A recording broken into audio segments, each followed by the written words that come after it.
अल्हम्दुलिल्लाहि रब्बिल आलमीन वल आक़िबतु लिल मुत्तक़ीन वस्सलातु वस्सलामु अला सय्यिदिल अंबियाइ वल मुरसलीन। अऊज़ु बिल्लाहिस समीइल अलीम मिनश शैतानिर रजीम मिन हमज़िही व नफ़्ख़िही व नफ़्सिही। बिस्मिल्लाहिर रहमानिर रहीम।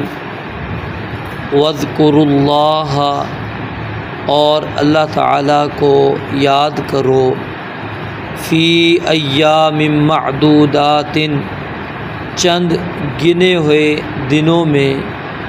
फ़मन, फिर जो शख्स, तअज्जला, जल्द चला जाए, फ़ी यौमैनी, 2 दिनों में, फ़ला इस्मा अलैहि, पस उस पर कोई गुनाह नहीं।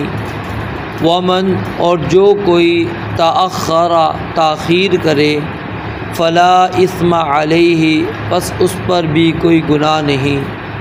लिमनित्तक़ा, ये उस शख्स के लिए है जो डरे।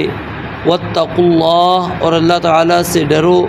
वअलमू, और जान लो, अन्नकुम, बेशक तुम, इलैहि तुहशरून, उसी की तरफ इकट्ठे किए जाओगे।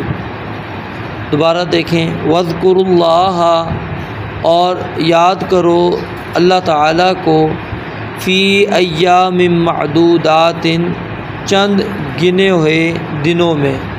ये अय्याम मअदूदात पीछे आपने जहाँ रमज़ानुल मुबारक का मसला पढ़ा था वहाँ पर भी पढ़ा। फ़मन तअज्जला, फिर जो शख्स जल्द चला जाए, फ़ी यौमैनी, 2 दिनों में, फ़ला इस्मा अलैहि, पस कोई गुनाह नहीं उस पर। वमन तअख़्ख़रा, और जो कोई ताख़ीर करे, फ़ला इस्मा अलैहि, पस उस पर भी कोई गुनाह नहीं।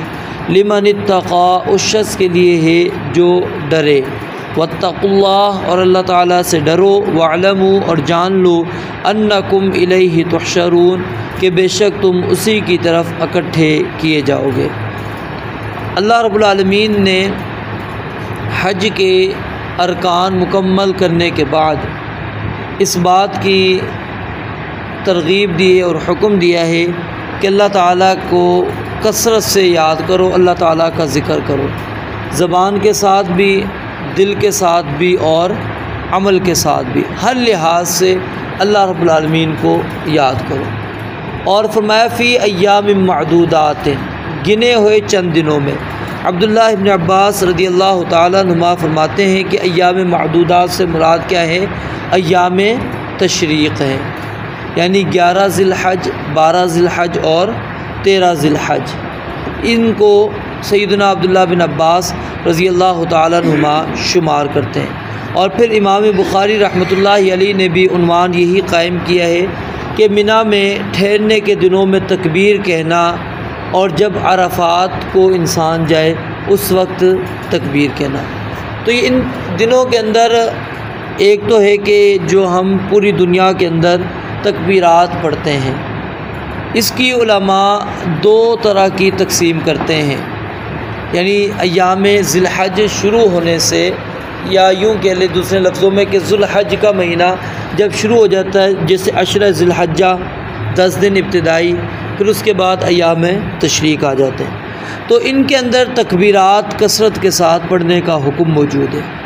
तो 2 तकसीम इसकी उलमा करते हैं इस अंदाज़ के अंदर कि एक मुतलक तकबीर मुतलक, यानी कि आप ज़िलहज का चाँद नज़र आ जाता है उस वक़्त से लेकर आप 13 ज़िलहज तक पढ़ते चले जाएँ। दिन हो रात हो, कहीं पर भी हो, आप बाज़ार में, घर में, कहीं पर भी हैं, इसका एहतमाम करें। यह है मुतलक तकबीरात। और एक होती है मुक़य्यद। मुक़य्यद का मतलब ये है कि आप यौमुन नहर से, 10 ज़िलहज से आप शुरू करेंगे तकबीरात को, और 13 ज़िलहज तक आप लेकर जाएंगे। यानी जब 13 ज़िलहज ख़त्म नहीं हो जाती उस वक्त तक आपने जो है ना तकबीरात पढ़नी है।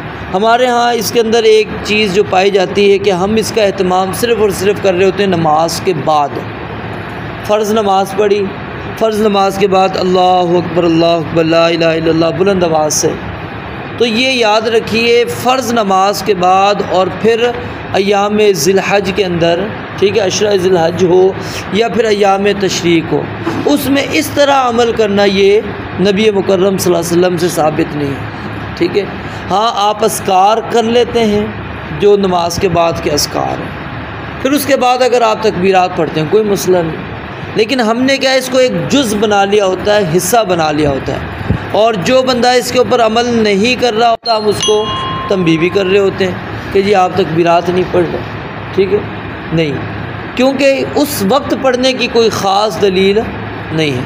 आप कह सकते हैं जी ममानियत की भी तो दलील नहीं, हम कहते हैं ठीक है ममनू नहीं है, लेकिन एक चीज़ उस वक़्त जो है इस्लाम ने हमें बतला दी है कि आप सहाबा किराम रिज़वानुल्लाहि अलैहिम अजमईन नबी अलैहिस्सलाम के नमाज से फिरने को किस तरह पहचानते थे, बित्तकबीर, अल्लाहु अकबर, आप बुलंद आवाज़ से पढ़ते थे, ठीक है, उससे पता लगता था कि नमाज ख़त्म हो चुकी है, ठीक है। तो ये कलिमात नबी अलैहिस्सलाम ने जो अस्कार हैं नमाज के बाद के, ये आपने इसका एहतमाम किया है, आप उसको छोड़ रहे हैं, उसको आप छोड़ रहे हैं और आप उसका एहतमाम कर रहे हैं जो चीज़ नबी अलैहिस्सलाम ने उस मौके पर नहीं बतलाई, ठीक है।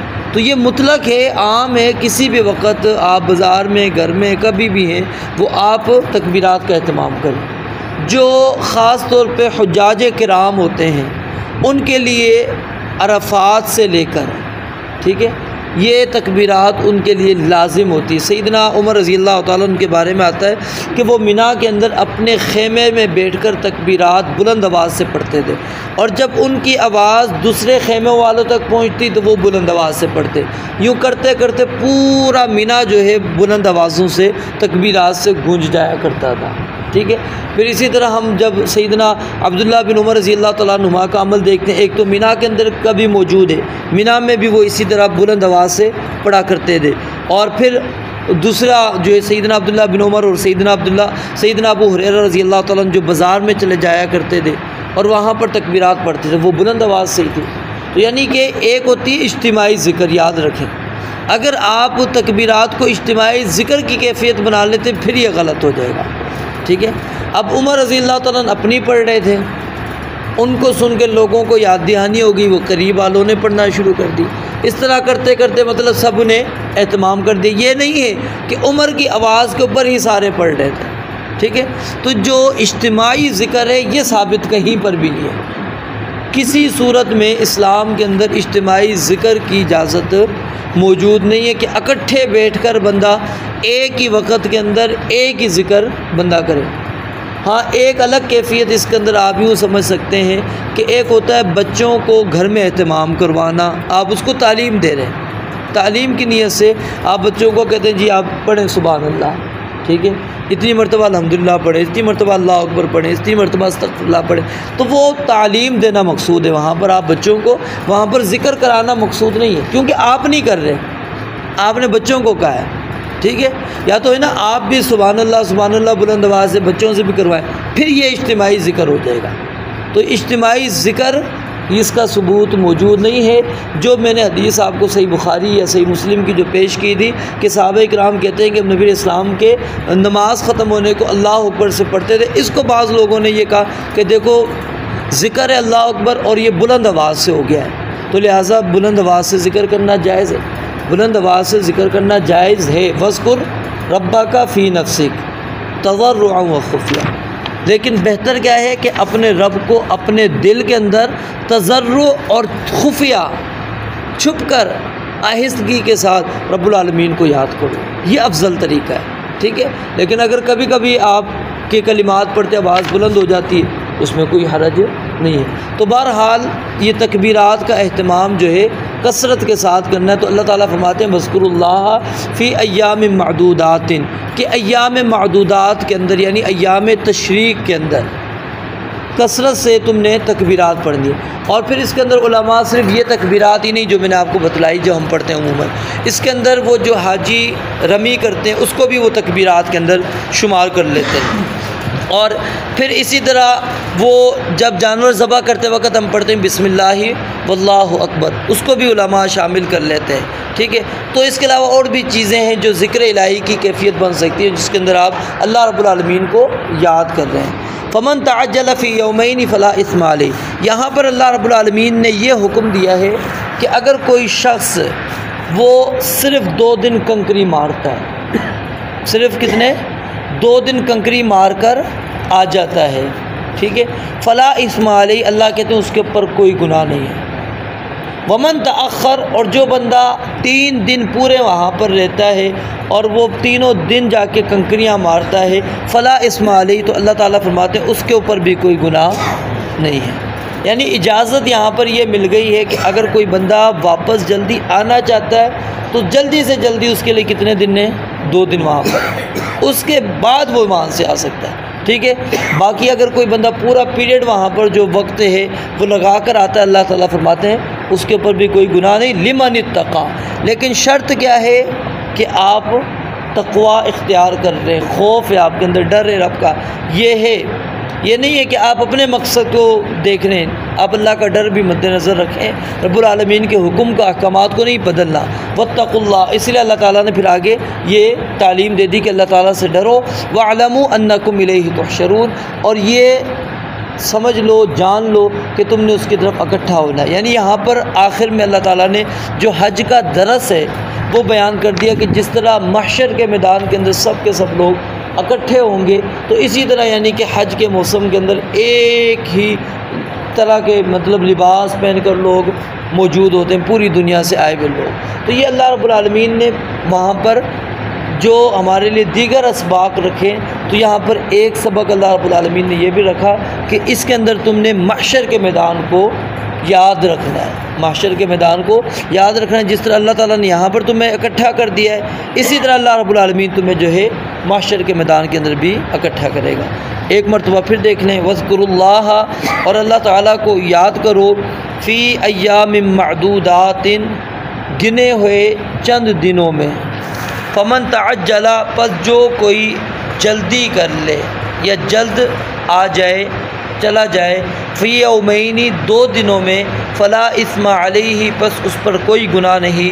वमन तअख़र, और जो कोई ताख़ीर करे, फ़ला इस्म अलैहि, तो उस पर भी कोई गुनाह नहीं। लिमन इत्तक़ा, उस शख्स के लिए जो डर गया। वत्तक़ुल्लाह, और अल्लाह ताला से डरो। वअलमू, और जान लो, अन्नकुम इलैहि तुहशरून, कि बेशक तुम उसी की तरफ इकट्ठे किए जाओगे।